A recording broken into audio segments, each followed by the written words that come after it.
Hey everybody! As requested, today I'm gonna try out all the magic fruits sold at the Glyptodon's Endgame Magic Fruit Shop, so you don't have to waste your contribution on it. It's not worth it! It's just not worth it! I'll also give you some of my thoughts on which are the best fruits to invest on. So yep, boop that like and subscribe or something. Let's go! A little info about the Magic Fruit Shop. This feature is unlocked once you finish all the Jungle Pyramid prophecies, so if you want to speedrun that stuff, check out my complete pyramid guide. And another note is that the shop is only available on Sundays.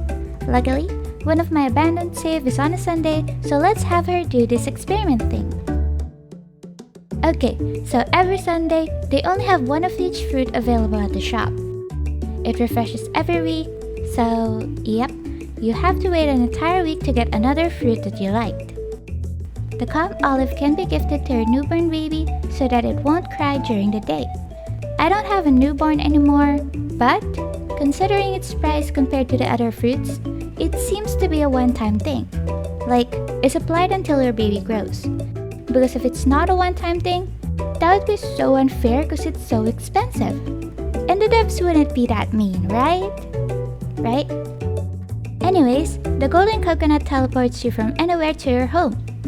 It's the cheapest fruit in the entire shop, and honestly, since this whole feature is unlocked in the endgame, like literally once you finish the main quest, I really don't see the value of this fruit at all.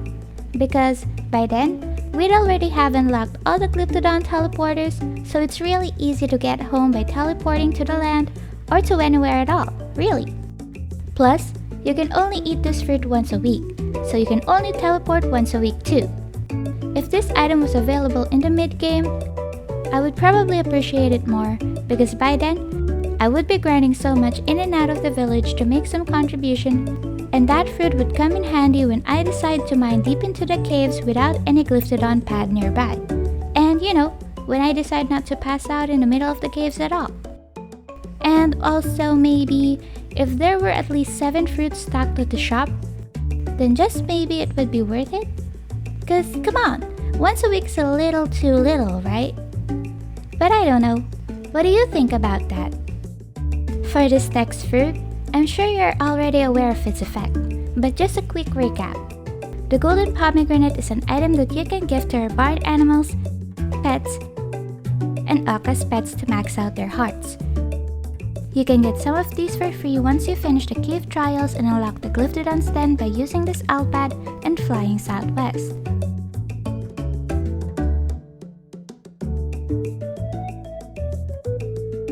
Enter this hidden area and talk to the pink Glyptodon for your freebies. They're available every season. But if you want to speed up that process, you can buy this fruit once a week at the fruit shop for 64k contribution. Sure, it looks expensive, but hey, it's not so bad. It's actually one of my favorite items in game because instead of spending weeks of padding, playing flutes, and feeding animals hay bales, I could instantly make a newborn animal have maxed hearts, which prepares them for mounting and mating when they grow up.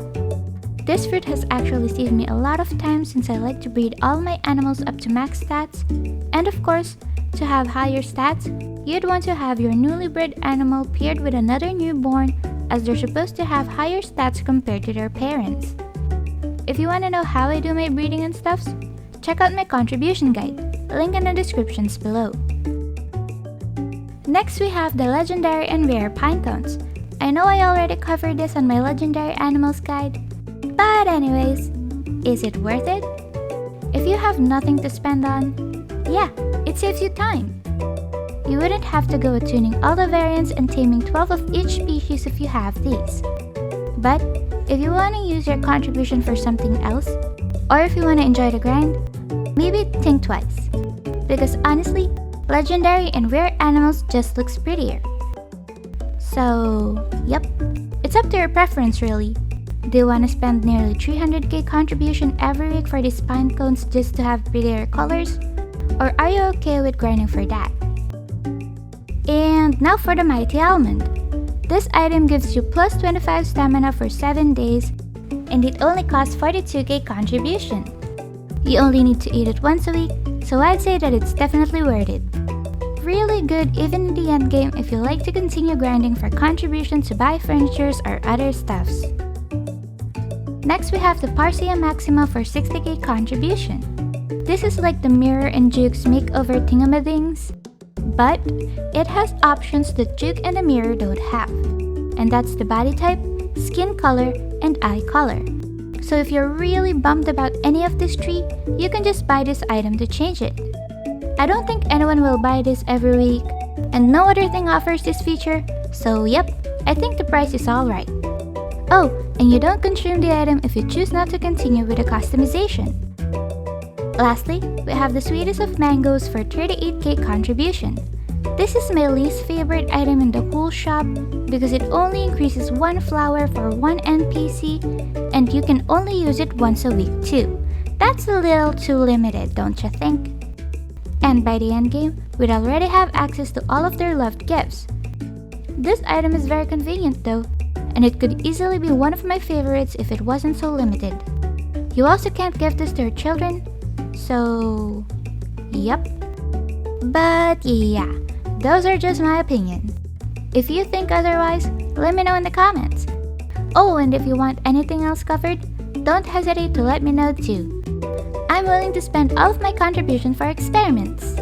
With that, don't forget to beep that like and subscribe for more Roots of Pacha guides coming your way.